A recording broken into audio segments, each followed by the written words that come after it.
Straight up dealer time. More dealer time than normal dealer time as far as the show was going on. 6:52 in the AM after an action-packed weekend, people. Not all in a positive way, but a lot went on. Number one, I can't believe how I thought Howie Roseman was going to find a way out of this. I thought he was going to find a way out of 16 and $3.25 million guaranteed, fully guaranteed to Bryce Huff for the upcoming season. I thought he was going to find a way out of this. I just thought it was going to have to leak into training camp. If you had to say where he was going to go, I mean, most likely the only person that would take him off his hands would be Robert Saleh, right? So you got to work out some kind of deal. Eagles are probably going to have to bend over for this one. Not really. No, they don't have to do that at all. In fact, with Bryce Huff and with the June 1st, happy past June 1st now, it's June 2nd, with the June 1st designation of releases, blah, blah, blah, James Bradbury, Darius Slay, Eagles are right around $27 million in cap space. $15 million of that comes from Bryce Huff being traded and Howie Roseman being a flat-out wizard when it comes to trades and salary cap management. Let's see you reverse that, Roger Goodell.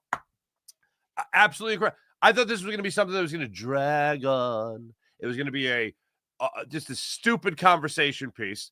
As I told you guys last week during OTAs, one of the biggest things that really popped out to me was that Bryce Huff didn't show up and somebody noticed that he wasn't there. That's not a joke. That's an observation. Howie is a wizard. I was looking at my phone on, Friday? And it's again, another instance where I just am dumbfounded, but he was able to pull this off so quickly. I love this. This means when you get back together for OTAs, when you get back together for mandatory OTAs, this means when you get together for training camp to actually get ready for the season, there is nothing on the door that is just lying there waiting for the Eagles to be distracted by it. This was fantastic. It could not have happened in a better way, and it could not have happened faster than the way the Eagles did this. So full credit to them. We'll go over all the details of it coming up in a second. Also, Philadelphia Phillies. The term fool's gold, I've heard a little bit when it's come to that 9-game winning streak.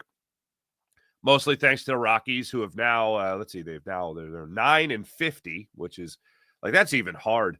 But they're 9-50 on the season. The Phillies, of course, swept them, which was good. This is what they were supposed to do. They took 2 of 3 from the A's, but the A's aren't a very good baseball team. They swept the Pirates as well before they went out on that road trip. So that also led to, a 9-game winning streak. I've heard the term fool's gold. I always thought when people, especially in the sports world, referred to a really hot streak against bad opponents as fool's gold, I always thought, well, that's only fool's gold if you're a fool. And I don't think you or I, while we've been having conversations with this and we've done the chat check, have looked at the Philadelphia Phillies as if they're, World Series contenders. They're a playoff team. They're not a very good playoff team. They're not a deep run playoff team by any means. They're a one-and-done playoff team right now. And even when they're scoring runs, even when they're hitting the long ball, I feel as if we all have the same concern, which is, the offense could just go silent at any moment. I reference all the time, World Series, home runs galore, no hit. Scoring runs against the Diamondbacks, can't score runs against the Diamondbacks. That's haunting. Shutout against the Mets in the playoffs. Not great. Not a great run. So it's always going to be haunting for the offense. When the pitching fails as miserably as it did on Saturday, which also only happened to be Lil Toots' first baseball game, and for the record, she didn't care. She loved every second of it. It was awesome. I'll tell you about it later. But when it came to watching this Phillies team try to play baseball against a middling Milwaukee Brewers team that had only just recently started to turn things around in a very positive direction. When it comes to Rhys Hoskins teeing off on you for 2 separate 3-run home runs, when it comes to Jesus Luzardo just losing it out there, it kind of made you feel like, maybe this isn't going to be their series. Now, the Phillies, they lose 17-7 on Saturday. They come out yesterday, they get a 2-0 lead. And then a lack of offense, a lack of defense, meaning the guys in the field, not pitching, led to a demise of embarrassing proportions against the Brewers to the point where you've lost 4 in a row, you've lost 5 of 7, and you just got swept for the first time at home in almost a year. Not great. Not great.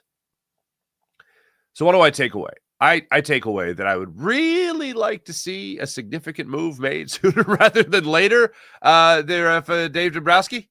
I'd like to see that happen.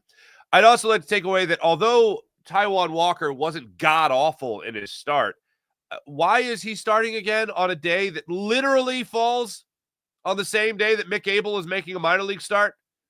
And I know he wasn't exactly crisp in his minor league start, but I think he's proven, hey, I'm worth another shot at the big league level. And lo and behold, after I think everyone was screaming from every rooftop, mountaintop, bar top, whatever, that Taijuan Walker shouldn't be a starting pitcher anymore. You should keep him in the bullpen. Taijuan Walker goes out there and gets hit 7 times in 4 innings. Only 1 run charged to him while he's in the game, but 3 runs end up getting charged to him in total. I think all of us looked at that game and went, yeah, this ain't it. Can we get somebody else going up there in the bullpen, please? Oh, we have Taijuan Walker that can pitch in the bullpen. Let's get Taijuan Walker going back in the bullpen. Oh, and that Mick Abel kid. Let's get him back in the swing of things here at the big league level. And here we are. Bryce Harper looks like he's going to return for Tuesday's game when they start the 3-game series north of the border in Toronto. I'm very happy to see that. This team certainly has missed Bryce Harper, and I know there's been a lot of talk about Bryce Harper and being is he overrated and whatever. He's a 2-time MVP, so it's kind of hard. I don't find him overrated at all. And also, the bottom line is, if you're telling me that an offense that has started to struggle is losing a 300 hitter and losing a guy with a 381 on base percentage, which is exactly what he was through the month of May, then I'm going to say that offense is going to be worse. Oh, they're already struggling, and now they're losing a guy with those numbers? Yeah, that's not going to be a positive impact. Look, he's not Garrett Stubbs where he's all vibes, okay? But Bryce Harper is a vibe. You feel like something special can happen in the lineup when Bryce Harper is in that lineup. So, yes, I do think he is, no pun intended, sorely missed by this Philadelphia Phillies squad. So we're going to get into all that stuff today and how I am looking forward to this Toronto Blue Jays series, and I'm hoping that this is the start of the Phillies getting back in the win column with great regularity. Also, NBA Finals are set. You got a Pacers, Oklahoma City NBA Finals. I'm excited for this. These are young teams. This is one of the youngest teams, including the Dr. J versus Bill Walton Blazers. It's one of the youngest NBA Finals ever. Youngest NBA Finals ever. One of the youngest. I think it's the second youngest NBA Finals ever. We'll get into that a little bit later. But I think this is going to be a really good series. I think it's going to be a 6-game series. I think it's going to be OKC in 6. And there's one person I got to shout out that I'm very happy for. I have a cousin, Will. We grew up like brothers. And he was a Seattle Supersonics fan forever. Forever. When they moved to OKC, he followed him with OKC. For the record, he's from Allentown, Pennsylvania. So congratulations to my cousin Will on this. What a ride. What a ride. Miss Guzzi. So we got a lot to get into on today's program. One other thing, I was looking at the Eagles schedule and something that I'm really trying to break down here with the Eagles is the schedule that I do think is just unforgiving and unrelenting, and whatever other unword you want to throw in there. Eagles have some nice long breaks in there. Some big, fat 10-day breaks in there. And after the bye week, I mean, it's, which I do like the middle of the week bye week. But one of the things I was thinking about is that you have it right there smack dab in the middle, which is great. But the other thing that you have is, as far as the opponents go, the one saving grace, if there is any, the one saving grace in the Eagles schedule is that you have 2 10-day breaks in the first half of the schedule. Then you have the bye week. So you have a little extra time, a couple extra days between games in the first half. Then middle of the season bye week, boom. And then you got a tough run of games. After they come back from the bye on November 10th, they go to December 28th with a rough schedule there, to say the absolute least. Packers, Lions, Cowboys, Bears, Chargers, Raiders. That's that's not so tough. But Then you got the Commanders and the Bills. This is going to be a tough way to round out the season for the Eagles. And then, of course, the last game of the season down there is the Commanders in early January. So just one thing I was looking at was, yes, unrelenting as far as opponents go. And then when it comes to the maintenance that you need throughout a regular season, Eagles certainly have that at least in the first half of the schedule. Just one thing, I was just going over it again. The Bryce Huff trade got me going down another Eagles rabbit hole more so than normal. And I was just like, look at that schedule again. Okay, yeah. All right, there's a couple of 10-day breaks in there. All right. Still, I don't back off anything I said when it came out, which is unrelenting.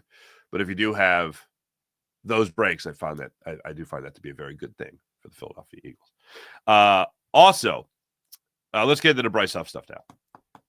So, all in all, as I mentioned earlier, with Darius Slay being off the roster now with the June 1st designation, James Bradbury, by the way, it is funny that you still technically, the post-June 1st designation, you could do an opening press conference or introductory press conference with another team, the way Slay did with the Steelers, but still on the books for the Eagles. So anyway, him and Bradbury officially being off the books, $6.42 million. Bryce Huff trade saves you $15 million. That is a rather large chunk of $27 million, according to Jeff McClain, of cap space for the Philadelphia Eagles to play with. Huff agreed to a restructure with the San Francisco 49ers and Robert Saleh, who's going to be his boss again on the defensive side of the football there in San Francisco. Eagles are paying $9.05 million of the $16.75 million that he was due, fully guaranteed in the upcoming season, while the Niners are at $7.95. The genius of this is that guaranteed money will not count against the Eagles cap this year. That's brilliant. Pay that right out, and you're good to go. You're golden. Now it's a question of, Howie's got a lot of money now all of a sudden. Now, you knew about the close to $7 million that you were going to save between Slay and James Bradbury. And now you're adding a lot more money on top of that. So what's a team to do? What is Howie Roseman to do? I maintain that Justin Simmons is going to be a Philadelphia Eagle.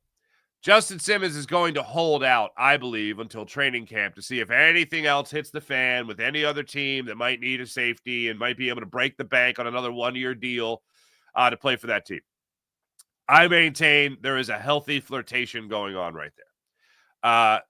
The other way to look at this is Trey Hendrickson. You talk about a team that doesn't blitz, you're going to want somebody to go out there and just be able to win that one-on-one battle. I find the Justin Simmons deal to be more likely simply because the Eagles right now loaded up at the edge rusher position in the offseason. Now, true. Are any of them as proven a commodity as Trey Hendrickson? Obviously not. But I have a hard time believing that the Eagles are going to spend money again at the DN position. Now, I believe they're going to be in on everything. I always believe they're monitoring everything. I'd find it hard to believe that the Eagles are going to pull that one off. I don't put much past Howie Roseman. I'm certainly not putting this one past him. But I'm saying if it's going to come to spending money in that direction, I don't see the Eagles spending money in that direction. I think they like what they have. I think they're invested in what they have. I think they're going to bring along what they have. Now, if you're telling me they make this deal and they go out and they get Trey Hendrickson, okay, I am doing cartwheels down Broad Street. I just don't see it happen. I know it's a name that's been mentioned a lot. That's one I don't see happening. But again, I don't put anything past him. The fun thing is you can always give out your opinion about Howie Roseman, what he's going to do. And if he has his mindset on something, he's going to do it. He's going to find a way to get it done. If that deal does happen, so let's live in that world for a second. First off, this is awesome. What a great world. Second, all the questions that we've had defensively, they get answered in one fell swoop. The reason being is this team didn't really get after the quarterback well last year. For a team that never blitzed, that kind of goes hand in hand. But you're essentially trading Bryce Huff for Trey Hendrickson. You're moving on from Josh Sweat already. You don't have a defensive tackle that you know can go in there and do at least what Milton Williams did last year.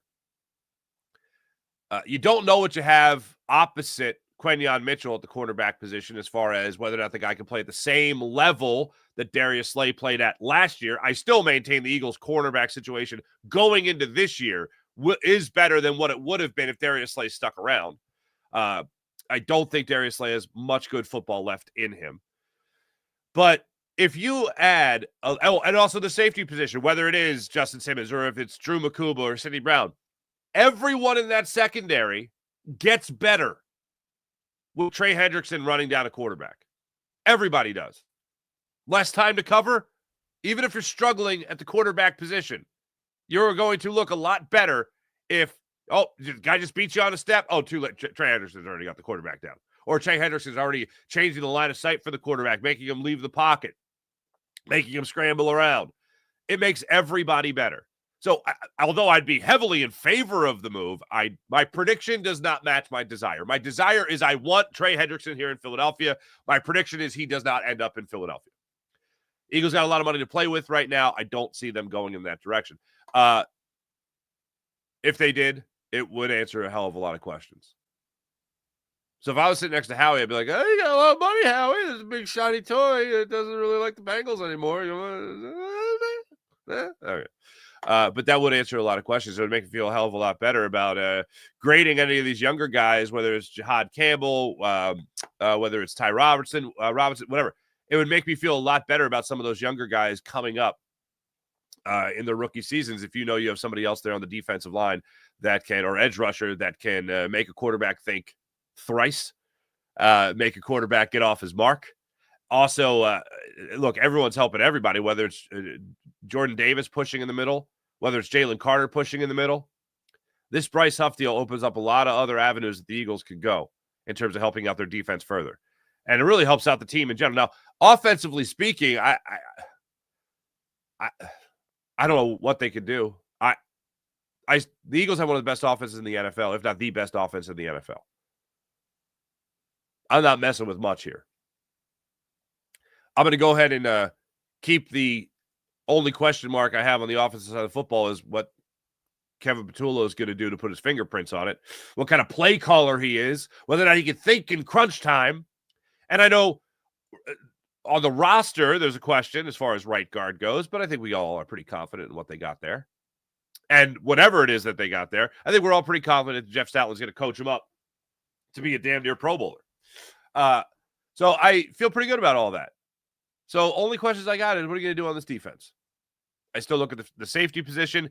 The Eagles are obviously high on Drew Makuba. You're not taking him in the second round if you're not, albeit at the end of the second round, but still second round. I'd love to see him get Trey Hendrickson. I don't see him getting Trey Hendrickson. A lot of money the Eagles have left to play with here. And Howie pulling off this deal to move on from Bryce Huff and save money. Oh, I didn't even mention the thing that gets swept under the rug in all this. The Eagles get a mid-round pick out of this too? All right. Without that mid-round pick, it's just like, hey, just help us save money and just take this guy. We're not using him anyway. I heard Brandon Graham the other day talking about Bryce Huff, about why it didn't work out here in Philadelphia. And he attributed to what I think most of us knew. Like, that was a get up and go. I think he used the word get up and get after him type defense. Wide nine, in on passing downs with one responsibility, one job. And Bryce Huff did that to the tune of, 10 sacks for the Jets in his final year there before signing the big $51 million 3-year deal with the Eagles. I wasn't excited when Bryce Huff was, you knew Robert Saleh is an aggressive defensive mind. He went out there and he wound up Bryce Huff, and Bryce Huff just went after the quarterback with one job. When Bryce Huff got signed by the Eagles, my thought was, is he ready for the promotion? Because I don't think he's ready for the promotion. It's a one-trick pony. You're looking to replace production of an Hassan Reddick that played 71% of the snaps? I don't think so.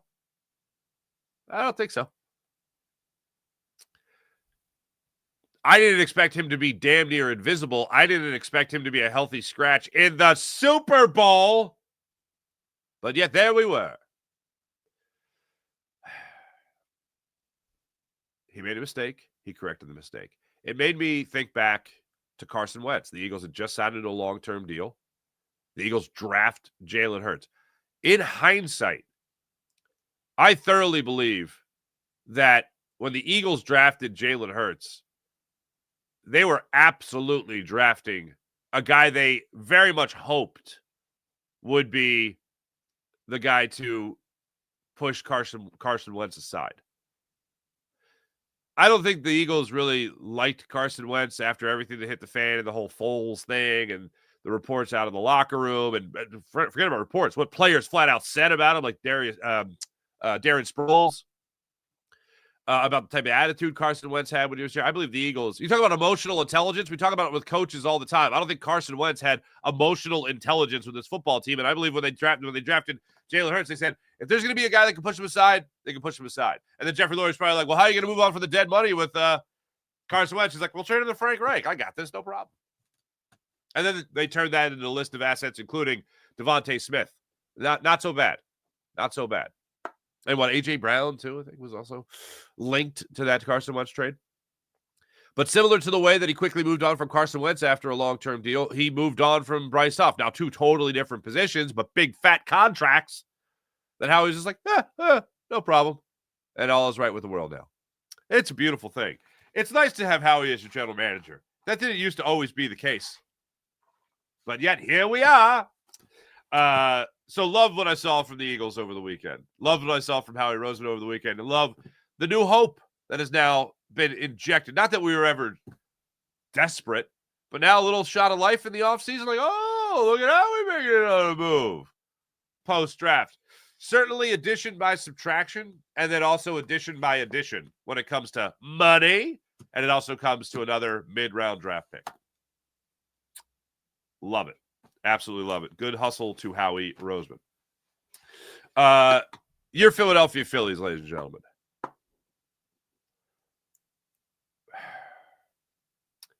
So the 17-7 game.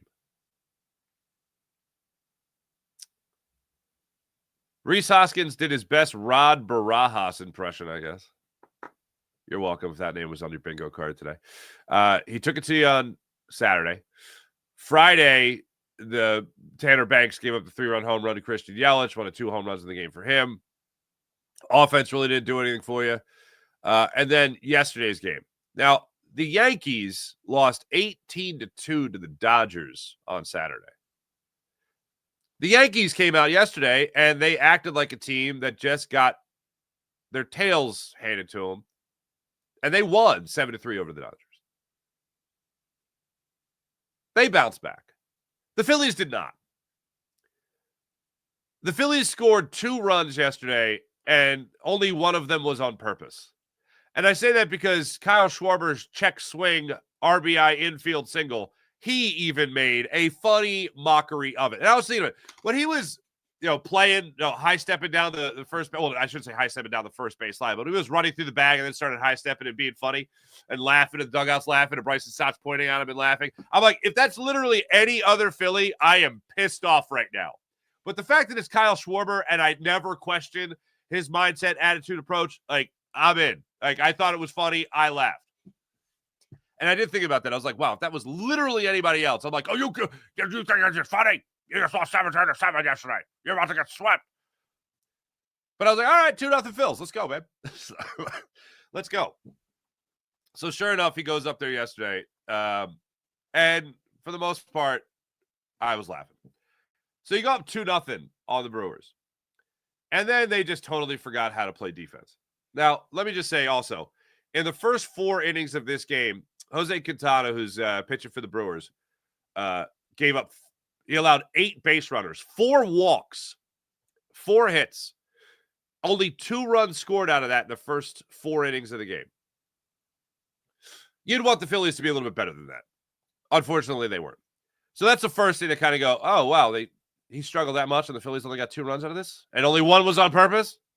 By the way, the one was on purpose. Good for JT Realmuto. Got an RBI single. Got the Phillies on the board in the first inning. I thought, okay, all right, I'm going there. And then defense happened. Defense in yesterday's ball game, for all the kids at home, that's not how you do it. Okay? For all the kids at home, that's not how you do it. Yesterday, fifth inning, Phillies are up 2-0. There's one out. First and third situation, one out. Churio comes up there, hits a ground ball to Edmundo Sosa at third base. Ortiz is running home. Sosa had a play at home. Instead, he tried to, I don't think he was trying to turn two. I just think he was trying to get the shore out at second base. I guess the more shore out, because I still think he would have had Ortiz at home. Instead of firing home and getting that one out. Now, here's the other thing. I looked at it a number of times, and in super slow-mo. I think he had the play. Originally, I thought he had the play. Then you see the angle where you could see JT Realmuto's reaction of Sosa not coming home, and JT throws his hands up in the air like, what are you doing? And even Bryson Stott comes off the second base bag after recording the out, and he's looking around like, why didn't you throw home? You had a guy at home. You had a second out right there at home. Now, Bryson Stott didn't do all that, but he looked like it. So I thought that was odd. So first run of the ball game scores for the Brewers. It's now 2-1. Fast forward to the seventh inning now. This is just bang your head against the wall, okay? First off, I was a little surprised at the top of the seventh inning, Ranger Suarez went back out there. Now, I was fine with him going back out there, but Rob Thompson, generally a little bit more conservative, and he puts him out there at 91 pitches. Let's see if he can get a quick out. Let's see if he can at least get Durbin out. He does not. He got a fly ball to left field. Mistake number 1 of 3. Number 1. This is just in the inning. Number 1, Weston Wilson just gets turned around. It looked like he had no idea where he was. Fly ball to left field ends up being a leadoff double for Durbin. So instead of it being an F7, it's a 2B to lead off the seventh inning. At that, Ranger Suarez gets taken out of the game. Orion Kerkering comes in. He gets Ortiz to line out to right field. He walks Terang. You got first and second, one out. Churio grounds into the fielder's choice. Durbin goes to third. Now, on this play, Sosa has a little trouble. He backs up on a ball instead of charging it. He charges it, you might be able to turn two. He had to back up on it. Whatever. It's not as egregious. Stuff like this happens. Nothing he can do on it. Other than, if he charges the ball and picks it, you probably got a double play. I don't expect him to be that good a fielder. What's unforgiving is what happened next. Now got a runner on third base after the bad hop to Sosa, if you want to call it that. Contreras then hits you got 2 outs in the inning now. Contreras hits a routine grounder. This is the key. Routine grounder. Not a bad hop. Not in between hops. Routine grounder to Trey Turner at shortstop. He is right there. Mitt is where it's supposed to be. Body is where it's supposed to be. Ball bangs off Trey Turner's mitt, and he boots it. A run scores. So now you got a tie ball game 2-2. Instead of the third out of the inning and a Phillies 2-1 lead, it's now 2-2. Very next batter, Bauer steps up there. He puts a 2-run double into the right field corner off Kerkering, and now it's a 4-2 Brewers lead. Jordan Romano then comes up in the 9th inning. He allows one more run. Phillies, despite a leadoff single from Brandon Marsh, don't get anything going. There was one play offensively. So Trey Turner, let's see. Weston Wilson, Edmundo Sosa, I'll say 1.5. He would have had to make a really good play to turn 2 on that second ball I was talking about. Trey Turner, a routine ground ball that he just booted. Those are the main reasons why I lost this game. In the bottom of the 7th inning, Trey Turner actually led off with a double. Or excuse me, had a 1-out double. All right, get something going here. Get the bats going. Kyle Schwarber stepped up, got a 3-0 count, got a sinker out over the middle of the plate. That is a ball that, generally speaking, winds up in the second deck at Citizens Bank Park. He just got under it a little bit. It would have been a 2-run home run to tie the game. Got under it. Ended up being, I think, a lazy fly ball to right field. Or right center, maybe. Bohm came up, grounded out to short to end that threat. Phillies then. So, Phillies come up there in the bottom of the ninth inning. Brandon Marsh pinch hits for Weston Wilson. He gets the single on a 3-2 100-mile-per-hour fastball that he put out in the left field. Bryson Stott fouls out. Marsh is able to get the second base on it. Kepler steps up there. He strikes out. Turner fouls out to first, to Rhys Hoskins, as poetry would have it. Phillies lose 5-2. Phillies get swept. Phillies have lost 4 in a row. Phillies have lost 5 of 7. You're supposed to get Bryce Harper back for Tuesday night's game in Toronto when you start that 3-game series. You're supposed to get. Hopefully you do get Bryce Harper back. The Yankees went out there, as I mentioned earlier, and they played like a team that just got beat up on 18-2. The Phillies went out there after losing 17-7, and they played like a team that didn't really have much of a care in the world. Phillies are going to have Wheeler, Sanchez, and Abel going against Toronto for 3 before they go to Pittsburgh for 3 against the Pirates. I'd love to see this Phillies team turn it around north of the border, maybe recapture a little bit of that road cooking that nobody talks about. Oh, get that home cooking. Yeah, the Phillies seem to be doing okay with the road cooking. And I hope that's the way they really start turning things around for themselves. So I'll cross my fingers that that's the case. Out of first place, too, by the way. Mets are up in the National League East. It's after Memorial Day, so I actually give a damn about the standings. Phillies only have one other losing streak that's longer than what they have done in the last 4 games. That's when they lost 5 games, including that 5 straight games, including a loss to the Miami Marlins, getting swept by the Mets, and then losing that first game in a shutout, 4-0 to the Chicago Cubs from April 20th to April 25th. It's the only worse losing streak the Phillies have than the one they have right now, 4 games.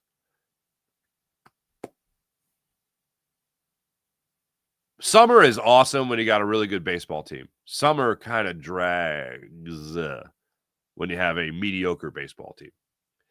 I think the Phillies are better than what we've seen over the last 4 games. But I know the easy phrase is that's baseball. Yeah, but that doesn't mean I have to like it, and that doesn't make it any more acceptable.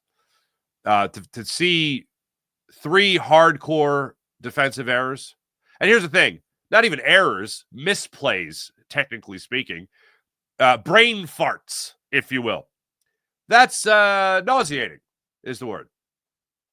It's going to happen in a baseball season where all of a sudden you just can't do anything right, and there's going to happen where all of a sudden you do everything right and you take care of, or you take advantage of every mistake by the other team. Hey, look, as I told you guys to start the show, fool's gold is something that gets said a lot. Well, it ain't fool's gold if you're not a fool.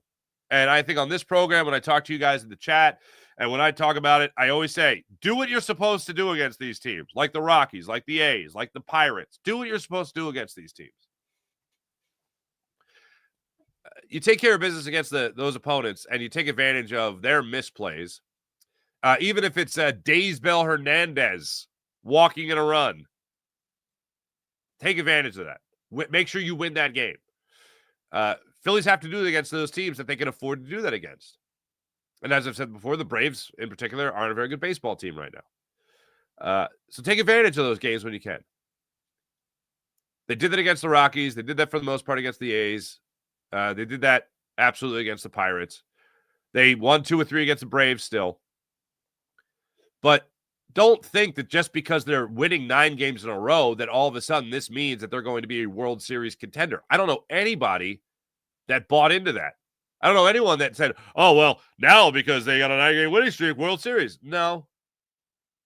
Beating the Rockies doesn't make me think, oh, wow, World Series contender. Beating the A's 2 or 3 doesn't make me go, oh, World Series contender. Sweeping the Pirates doesn't make me think, oh, here we go. Start chalking up the parade route.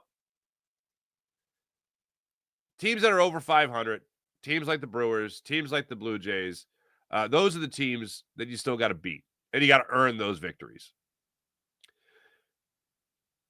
You're going to have an opportunity to do that.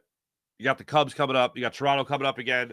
Miami, you got a 4-game series with. And then the test of the tests before you head out for the All-Star break, really, has to do with beating your divisional rival right now, your number one divisional rival in the New York Mets. You have a 3-game series against them coming up June 20th, 21st, and 22nd this month. That's going to be the ultimate test. Even before you face the Giants and the Padres to finish out the unofficial first half of the season, the pre-All-Star break portion of the season, everyone's going to be eyeing that June 20th, 21st, and 22nd matchup against the Mets. Be playing some great baseball before you get into that series, and we can all feel a hell of a lot better. Let me tell you about the great people at the Game Time app. Download the Game Time app, create an account, use promo code Farzy, and get $20 off your first purchase on the Game Time app.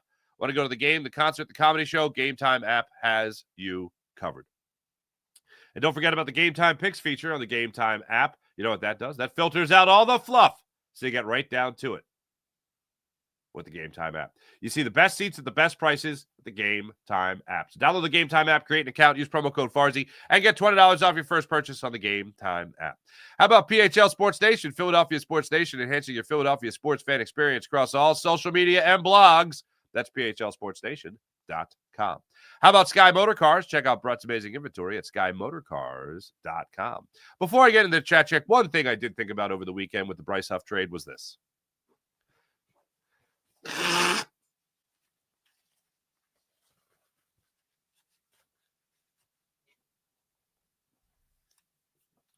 Vic Fangio just cooking up the meatballs, baby. He's cooking us something up for the upcoming season, and that's not going to include Bryce Huff. So you got to feel pretty good about that. Let's get into the chat check and see how you guys are doing on this fine Monday morning. Now, if you had off last Monday, like we took off for the show, this week's going to feel even longer. Because the benefit of the long weekend is a short week. Also, by the way, before I get into everything here, thanks to everybody that checked out my first episode of jumping on the Locked On 76ers daily podcast with Keith Pompey. My friend Kayla Santiago got a promotion at her day job, if you will. And very happy for her. So they asked me if I wanted to take it over. I was like, how do I say no to a job that I don't have to leave my house? And it's a 30-minute show, and I get to talk to a guy I've known for 10, 15 years in Keith Pompey. So, and a guy I like. So I was like, yeah, all right, let's party. So first episode, I think it did 4K. I think I got 4,000 views. Thank you for everyone that watched, commented, liked, subscribed. We had a big subscriber bump. So I appreciate that from everybody. 5 days a week, me and Keith Pompey. We're going to try to have it out by noon every day. So you guys have it. But yeah, that's what Keith and I are looking at. We'll be recording today at 10, and maybe if we're feeling saucy, maybe we'll even go live. Let's get crazy. So thanks to everyone that supported that, and make sure you guys like and subscribe. Also, Tuesdays and Thursdays with Locked On Philadelphia, Locked On Eagles YouTube channel. You got me, Jason Martinez, Harry Mays, and Louis DiBiase giving you the latest in Eagles conversation Tuesdays and Thursdays at noon live. So we have to have a good time with that as well. All right, now let's get into the chat check and see how you wonderful people are doing on this fine morning. I do appreciate it. Yeah, happy Monday. Rye, good morning. Good morning. Sean Kilrain, hello. Danny, what's up? Sean, what's up? Deshay? What's going on? Good morning. Pin 9617, hello. This kind of sums up the show. Morning, Fars. Phillies stink. Roseman is God. There you go. Sean Kilmer, as far as the Eagles will gain $6.42 million in cap today with Bradbury and Darius Slay. Absolutely correct. $27 million in cap space. I'll take that, says Sean Kilrain. Daz, morning. Good morning. Sean Gillespie, what a horrible baseball weekend. Phillies better fight everyone that hits one of our players. Christian Yelich got hit yesterday. I thought it was a foul ball off the nub of the bat. Evidently, the umpire, who was it? Was it Beck? Who was behind home plate? Was it Beck last night? Yeah, Adam Beck was there behind home plate yesterday. He ruled that he was hit by the pitch. Whatever. Wasn't even that inside. I always thought it was Bush League when a player strides. Like, yeah, it's moving. What's the difference between that and moving into a pitch? Lean into one, Dorn. All right. Right. Hello. Everyone else enjoy the clown Lombardi. Wait, what? I haven't paid attention to Mike Lombardi in a very long time. I did not see that he said that they're trading or that they won the trade. If he did, I mean, if they won the trade, you're getting a guy that you know works in your system. The Eagles didn't need to win this trade. The Eagles needed to have a better roster. Bryce Huff being gone, addition by subtraction. Addition by addition, you get a pick and you save money. So for me, that wasn't like winning the trade. Great move by the Eagles. I don't care if they lost the trade. That's not the point. Daz, Pacers team is fun to watch. Oh, yeah, hold on. That's the other thing I was going to give you. How about this? So the 1977 NBA Finals with your 76ers versus the Portland Trailblazers. Unfortunately, the Sixers lost that one. The youngest youngest finals since 1955. Shot clock era. 1977, Blazers, Sixers, 25.6 years of age. This NBA Finals, Thunder, Pacers, 26.3 years of age. And how about them youngins? The Philadelphia 76ers in 1967, Warriors, Sixers, 26.7 years of age. So Thunder, Pacers, the second youngest NBA Finals rosters combined since 1955 at least. The only younger teams to go at it was 77 with the Blazers and Sixers, 25.6. So young, youth, an injection of life. Other than that, you got to go all the way back to 55 and 56. For Nationals Pistons. Okay. Something fried. Something's fried. That's not good. So that's the way that one went down. Sorry, the rest of this will be no video. It'll just be a what the hell? Okay. Yeah, young, shot of life. Anyway, all right. Hoping to get Bednar. I'm sorry, Bednar. Orion Helsley from for the bullpen. I hope so too. Do we need help in our bullpen? However, we don't score runs. We're not going anywhere. This offense has been inconsistent for some time now. True. Pin 9617 also has Oklahoma City, but he hasn't been winning in 7.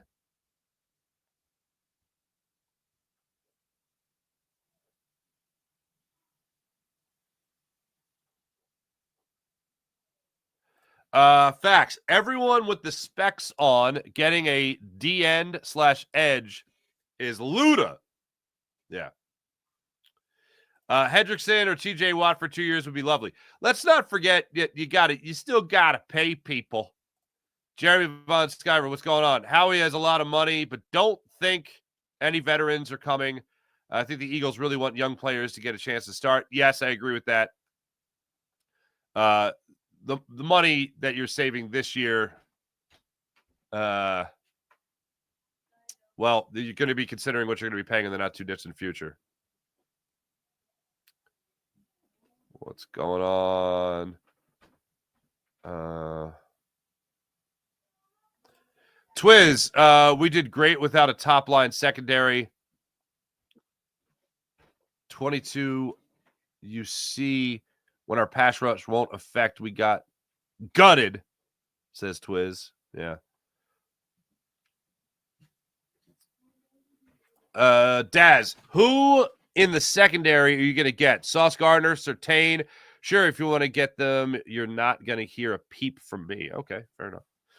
Out on Ramsey. I'm out on Ramsey. No thanks. Ken Saad, God bless you, brother. Appreciate you. Twiz and Daz going back and forth. Ken Son, losing 5 games in a row equals loss in the first round again. Kind of does feel like that, unfortunately.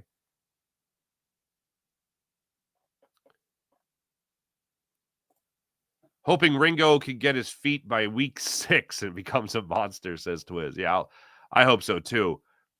The idea of Cooper DeJean playing in the secondary opposite Quinyon Mitchell is an interesting one to me. Very interesting one. It's one that I still don't want to see happen just yet. But hey, look, if he's ready for the outside spot and Vic Fangio is ready for him for the outside spot, then I'm ready for him to be in the outside spot. Like, if I could have my dream of dreams, one that I think is somewhat possible, Mitchell on the outside, DeJean on the outside, Makuba in the slot, Justin Simmons as your safety next to Reed Blankenship. Bring the Lombardi Trophy right back to Philadelphia. Keep it in Philadelphia, as a matter of fact.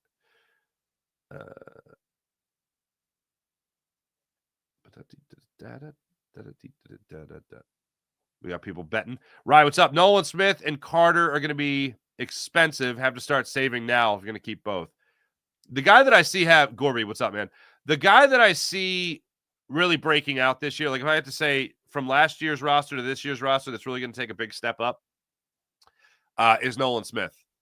And it's really, even if he just continues where he left off last year, not including the tricep injury, then I think the Eagles are going to be in a pretty damn good spot. Twiz, no to Makuba in the slot. Yeah, I know that. I knew that'd be controversial. I don't think it's happening. T-Bro, this is great. Nintendo cartridge blow. The Nintendo blow? Yeah, that'll fix the video. Yeah, I think my camera wire got loose. I think that's what it is. I probably need a new camera wire. Let me try something here. This will probably just derail everything. No, I don't even want to fiddle with it because then I'll lose the audio. Ah, the basement shot. Hey, guys. What's going on? Nice to see you. Ah, drat. Anyway. Oh, Twiz is, I don't see Kyle Pitts. Okay. He's one-dimensional. We want more. Kind of a weird situation down there, unfortunately. You mean, Sean Gillespie, you mean fix the flux capacitor? Lose connector to camera. That's great. Thanks, everybody in the chat. You guys are great, as per usual. All right, I'll get this fixed. Well, I got to because I got another 10 o'clock show today with Keith Pompey. Just a 2-show day for me today. Farzi show and then Locked On 76ers with Keith Pompey coming up later today. We'll let you guys know when that's out. In the meantime, enjoy Birds 365 coming up in about 20 minutes on Jacob Media YouTube channel. Make sure you guys like and subscribe to Jacob Media. Make sure you guys like and subscribe to the Farzi Show YouTube channel. Make sure you guys like and subscribe to Locked On 76ers, as well as Locked On Eagles, as well as Locked On Phillies. I got you covered for your postcast there also. Thanks for watching, sort of. Thanks for listening, definitely. I will be with you guys later today on Locked On 76ers YouTube channel. Catch you guys then. Have a wonderful, incredible rest of your day. See you guys later. Bye.